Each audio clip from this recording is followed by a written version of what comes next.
இன்றைக்கு ஆண்டவர் என்ன வாக்குத்தத்தம் தந்திருக்கிறார் தெரியுமா? ஆபிரகாமுக்கு கொடுத்த வாக்குத்தத்தம். ஆதியாகமம் 12ஆம் அதிகாரம் 2வது வசனம். நான் உன்னை ஆசீர்வதிப்பேன், நீ ஆசீர்வாதமாயிருப்பாய்.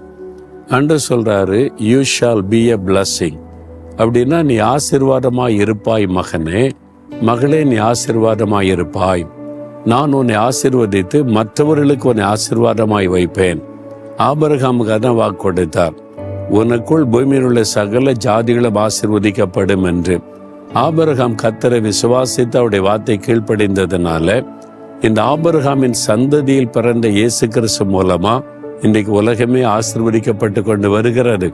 அந்த வாக்குத்தத்தத்தை நிறைவேறி கொண்டு இருக்கிறது. உங்களுக்கும் ஆண்டவர் வாக்கு கொடுத்துட்டாரு, என் மகனே நான் உன்னை ஆசீர்வதிப்பேன், நீ உன் குடும்பத்துக்கு, சமுதாயத்துக்கு, நீ மற்ற மக்களுக்கு ஆசீர்வாதமாய் இருப்பாய். என் மகளே நான் உன்னை ஆசீர்வதிப்பேன், நீ உன் குடும்பத்துக்கு ஆசீர்வாதமாய் இருப்ப. உன் கிராமத்துக்கு, பட்டணத்துக்கு, சமுதாயத்துக்கு, மற்றவங்களுக்கு, உன்னை சுற்றி இருக்கிற மக்களுக்கு நீ ஆசீர்வாதமாய் இருப்பாய். நீங்க செய்கிற ஒவ்வொரு காரியத்திலும் மற்றவங்களுக்கு ஆசீர்வாதமாய் இருக்க உங்களை அர்ப்பணித்து கொண்டீங்கன்னா கர்த்தர் உங்களை மகிழ்ச்சியோடு ஆசீர்வதிப்பார். அப்படி ஒப்பு கொடுக்கிறீங்களா?